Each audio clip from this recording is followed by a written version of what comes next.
welcome back to Monday Morning Detective, the podcast.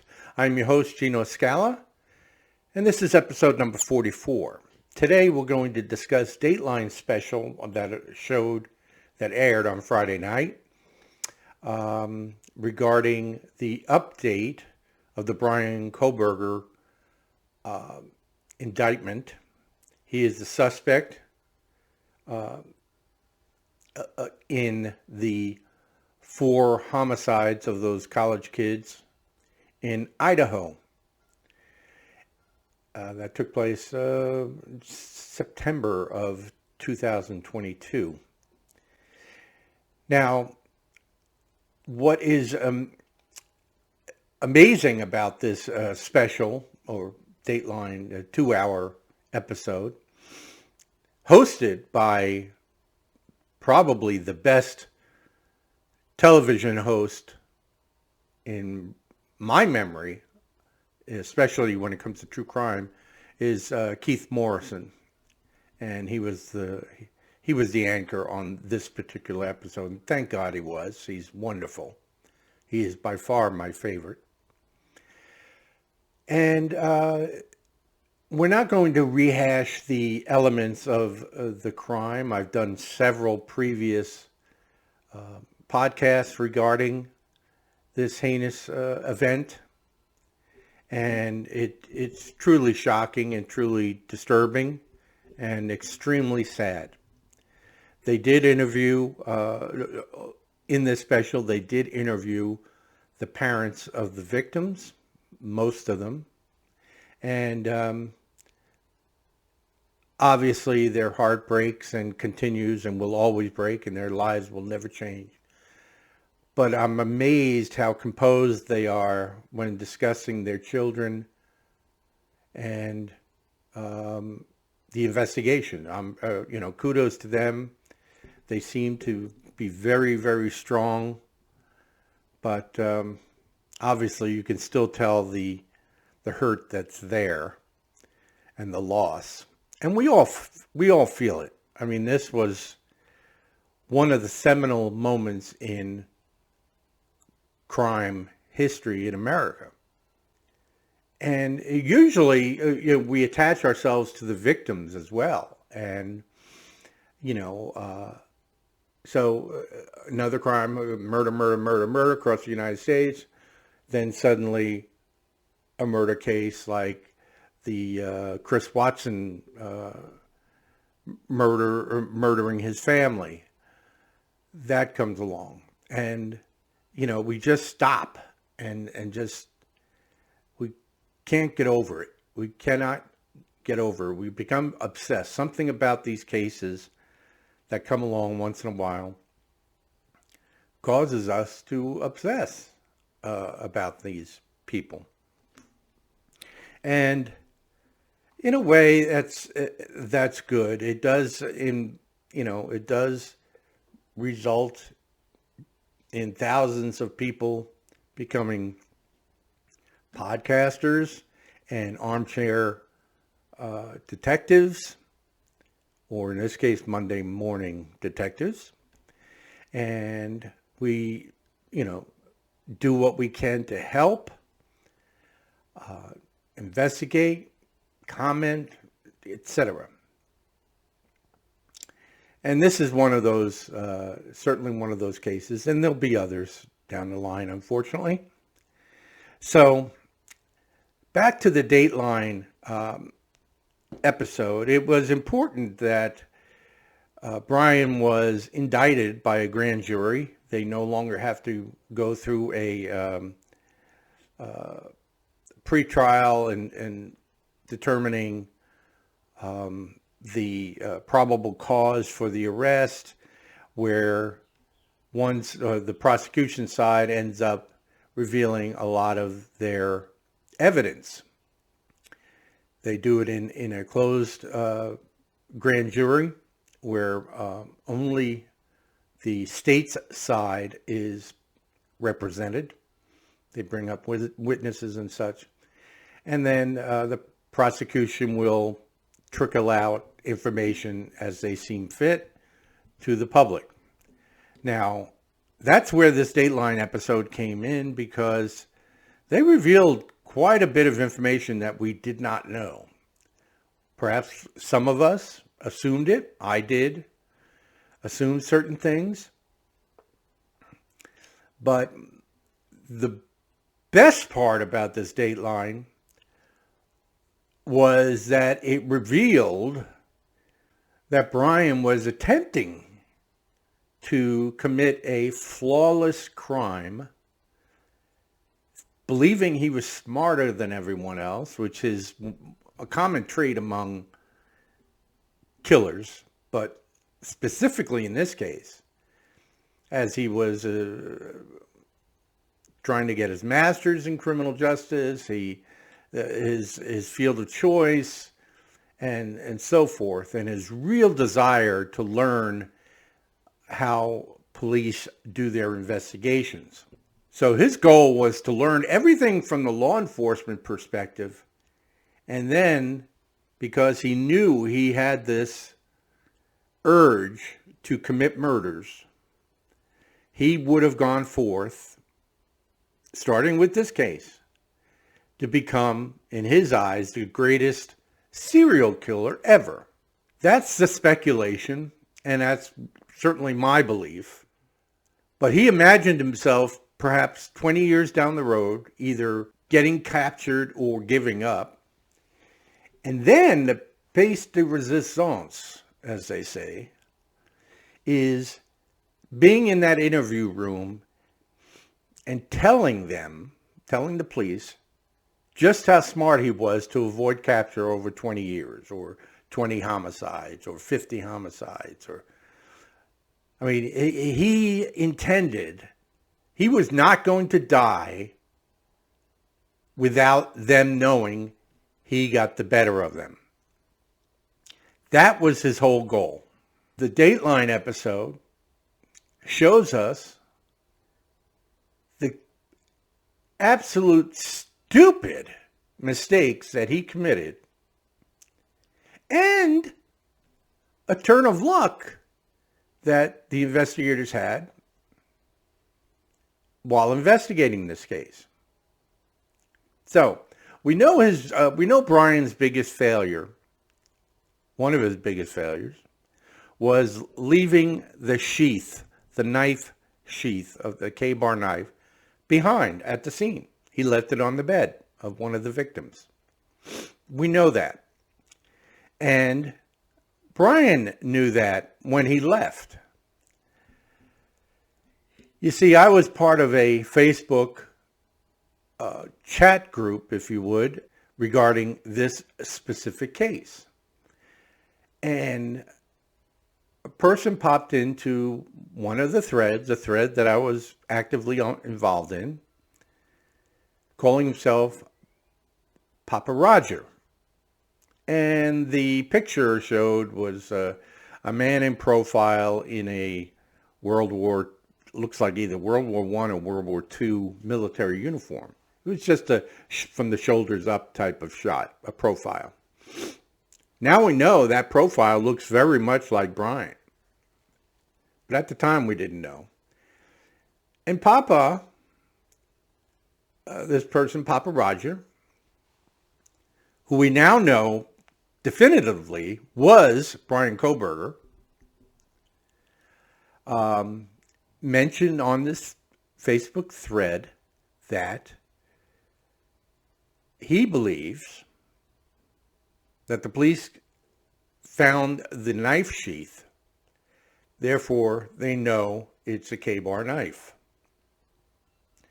Now at the time it was just, another person on Facebook speculating to the evidence that we, didn't know of at that time. But this alerted the police, because Papa Roger was right.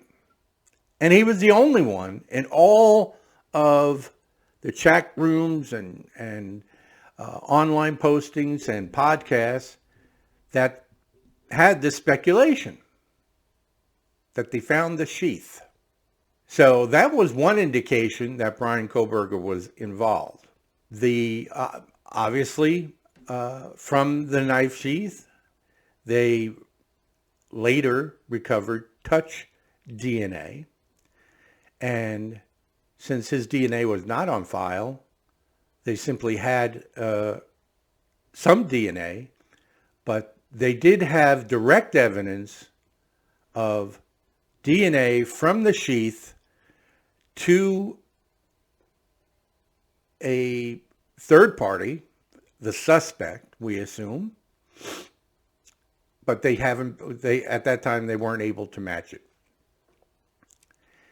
Now they have, during the investigation, they had the white Elantra. Now this, obviously, they knew much more about that white Elantra because they had previous video of this vehicle driving in and out of the area for weeks. They have this video of this strange vehicle, and it's parked at the scene the night of the homicides, and now it's no longer there. So they put out an APB. A security guard at Washington State University, 10 miles away, finds a white Elantra, reports it. Brian Kohlberger's name pops up once again. They traced the K-bar knife to an Amazon purchase, the number one buying site in the world. So why not start there? And they determined that Brian Kohlberger purchased the knife from Amazon.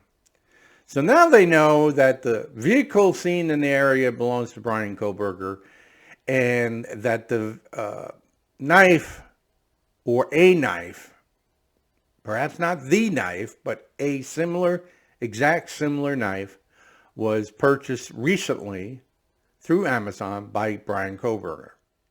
They have narrowed down a name. He is going to be considered a prime suspect at that point.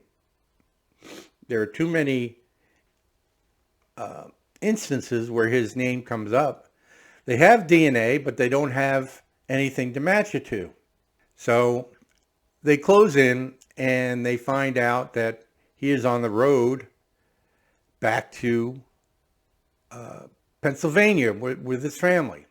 Now, it was speculated and previously reported that Highway Patrol that stopped him twice for tailgating on this trip was reportedly by instruction of the FBI to stop them and get information, etc.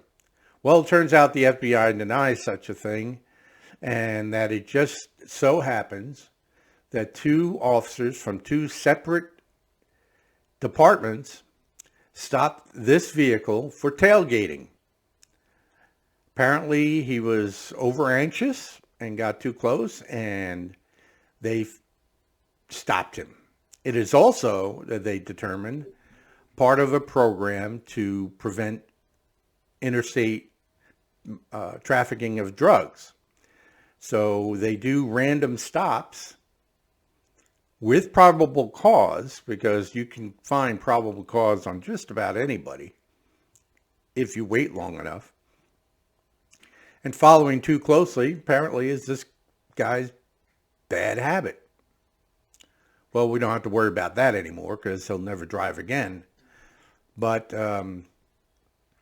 he was stopped on two occasions, and, you know, we have video of them chatting with the Highway Patrol. So now they go back. Now they were in Pennsylvania. They, meaning the FBI, the police, the law enforcement. They're in Pennsylvania watching Kohlberger's house. After watching him for a couple of days, that he was cleaning his vehicle, his white Elantra, with bleach and taking out all trash and dumping it into a neighbor's trash can, which the police then removed and kept for evidence. They sent all that evidence all the trash that was both in his trash can and his neighbors to the FBI, and they did DNA testing and revealed that, on one specific bottle, a juice bottle, they found DNA of a male subject in the house. That male subject, they did a familial DNA genetic search, and they determined through this familial research, which is very popular now, that the DNA on this juice bottle was the direct descendant of the suspect, male, the male's descendant of this subject, of this suspect. So that can only mean the father. It was the father's DNA, and by virtue of their investigation, the DNA on the juice bottle was a direct descendant of the murderer. So they had enough at that point. The police then raid the residence at 3 or 4 in the morning, which is typical of what they do, catch them by surprise. And what did they find? They found Brian Kohlberger awake in the kitchen, taking his personal trash, food trash, and individually stuffing these objects, wearing plastic gloves, mind you, into separate sandwich bags to throw out.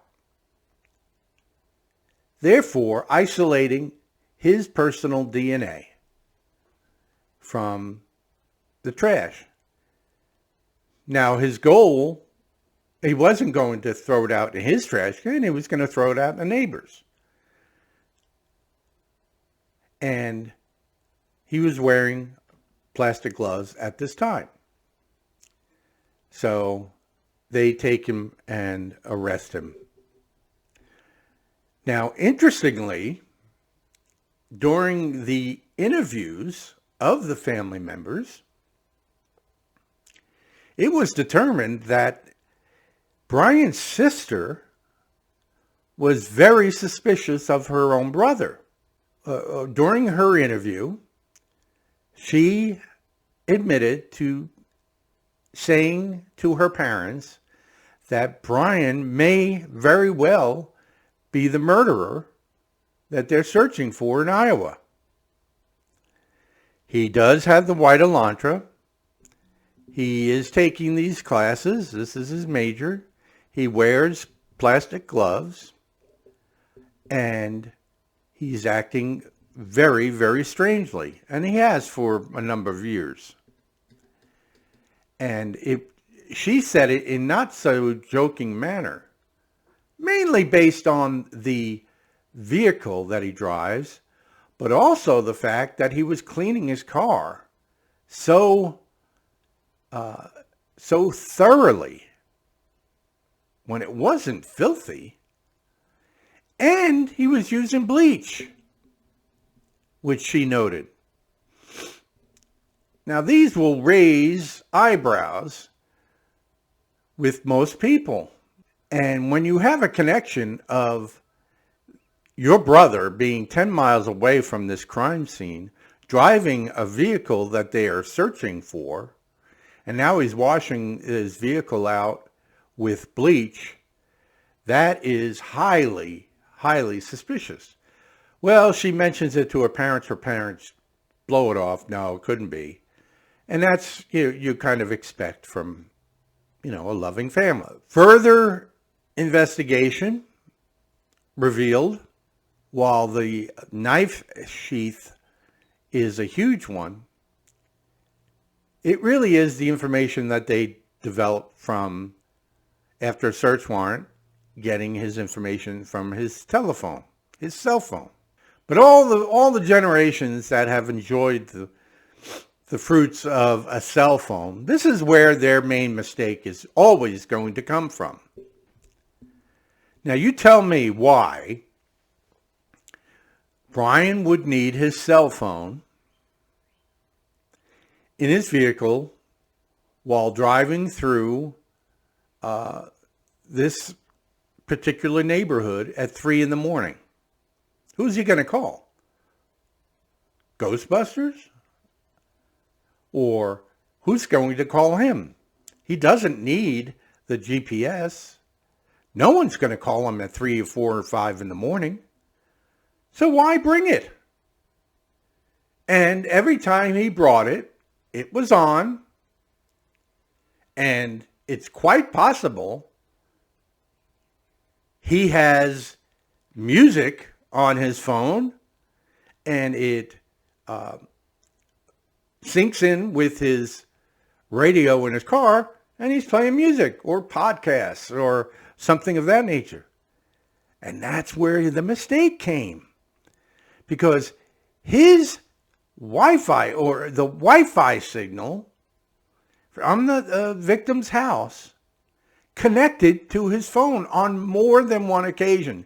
Several. I believe it was 12 separate occasions over a period of weeks leading up to the homicides.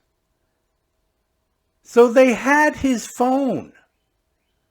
They had the signal on the home Wi-Fi. Now, he did have the wherewithal to turn off his phone on the night of the homicides.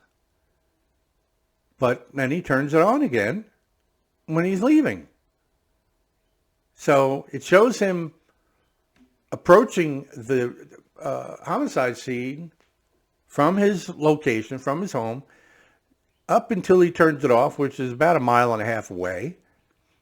And then he turns it back on when he gets back in his vehicle and leaves relatively quickly after leaving the neighborhood. And of course, there's a space of time where it is not being, the phone was not on. And we know that this was the period of time that the murders occurred.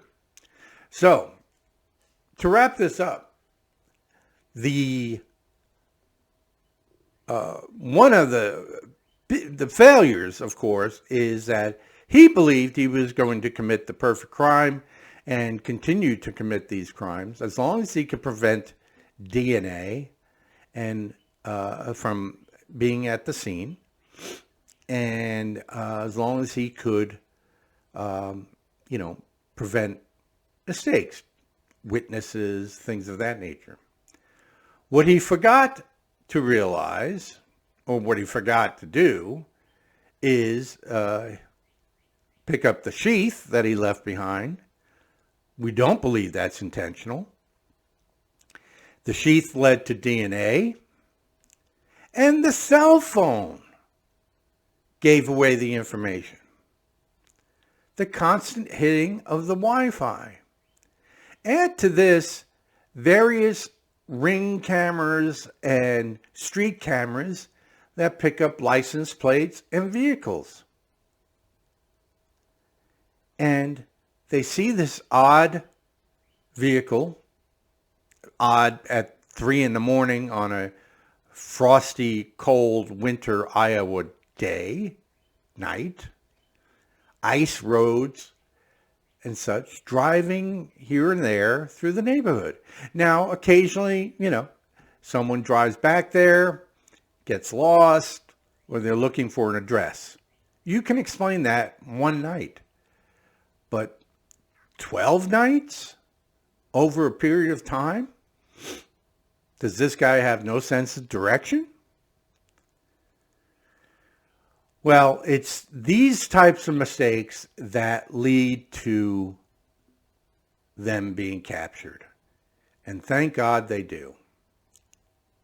So, I guess, people's obsession with cell phones is going to continue to lead to their downfall if they commit crimes. This Brian Kohberger had all the makings of a long-term serial killer We don't know what set him off. We don't know why he does these things, and we won't know until years down the road after his conviction, before his execution, if and when he decides to speak to FBI and psychologists, etc., like Ted Bundy and others have. Only then will we know. We kind of speculate, he didn't fit in, he, had girl issues, he was awkward, socially awkward, things of that nature. There is something about these people that separate the killers from the rest of us, the victims. And we'll learn more as we go. So this was an extended version of Monday Morning Detective, the Kohberger indictment, and this is the end of episode 44. Please hit a like, and if you have any comments, please feel free to add, and we look forward to seeing you next time. Have a great day.